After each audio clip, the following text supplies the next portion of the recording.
thina ke esibese sikwenzile inhlanganiso zinenge asiyo yethu yodwa inhlanganiso zinenge kuleli lizwe zonke inhlanganiso zilenjongo eyodwa yokulondoloza amasiko ethu yokuthi sikhangele ukuthi singobani thina.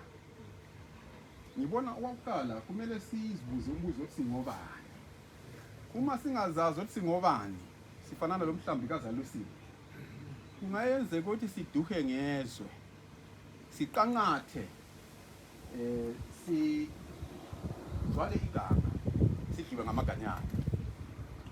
Yikho ke siyaba sidinga abantu abadala ukuthi besiqondise sidinga lobukhosi bakithi ukuthi besiqondise thina indikimba yendaba siyisipho samahlabezu iyaqala ulimi lapho esihlangane khona sikhuluma ngolimi lwethu. Uma sibhala incwadi sibhalela labadala namba bakhona sithumela incwadi sithumela ngolimi lwethu ngoba sakunanzelela ukuthi isizwe lesizwe silempawu zaso.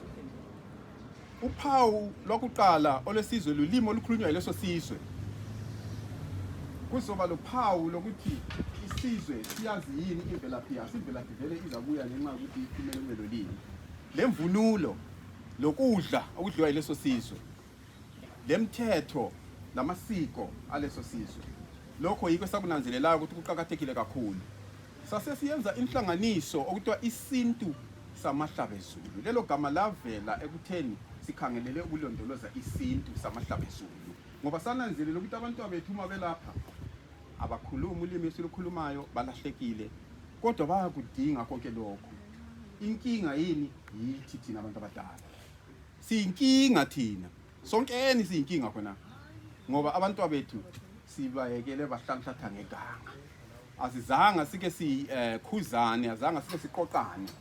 Yikho umsebenzi onjengalowo ngumsebenzi omuhle kakhulu osihlanganisayo. Lapha kumele sehlukanise izinto njalo. Kulezi inhlanganiso eziqoqa abantu zizama ukuthi zifundise, kuzoba lenhlanganiso enje ezabe igijima layo ihlanganisa abantu iqhakathekile kakhulu. Kumele ukuthi sibekwazi ukuthi injongo yamabutho yini, ngoba kuba lenjongo emfitshane kuba lenjongo ebanzi. Sibekwazi njalo ukuthi lezi ezinye inhlanganiso lazo silenjongo bani, kodwa sibe sesibuya songeni sithi gwaqa sibe lapho ke esizahlangana khona sihloniphe ubukhosi bakithi busikhokhele. Sesihlangene sonkeni sikhangela ukuthi ubukhosi bakithi bufunani. Ngakho ke ngizathatha lethuba linkolele bakithi silinxuse lonke silimeme eManchester kunyanga enalesi ngena kiyo ziyaba zingamachumi amabili lesishiyangalombili kunyanga kaNhlangula.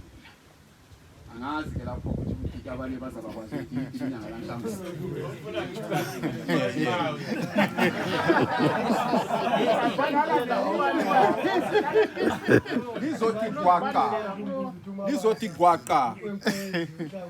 lizothi gwaqa eManchester. Into esiyaba siyenze eManchester kasiyo kaBhalule, kasiyo kaMpofu, kasiyo kaChazo, kasiyo kaMdladla, kodwa ngiyamahlabezulu. Sonkeni sibuthana singamahlabezulu. Uma sisuka lapho sesizahamba ke siyehlangana futhi kumzilikazi, ngoba umzilikazi yayiyinkosi yamakhosi. Sesibuya sonkeni thina sikhona la kumzilikazi. Siyahlangana laboGulu, siyahlangana laboMayisa, sikhuluma ngento efanayo. Sisebenzelana sonkeni, siyahambelana. Uma ngobe mude kithi kodwa sikubona ukuqhakathekile ngoba le into yesizwe. Isizwe sakithi sikamthwakazi. Kumele sihloniphe khonokho. Ngoba uma singahloniphi kuqala singobani thina? Asingeke sibekwazi lapho esiyakhona. Yikho kuqhakathekile ukuthi abantu abethu sibafundise khonokho, abantu abethu sibatshengise indlela.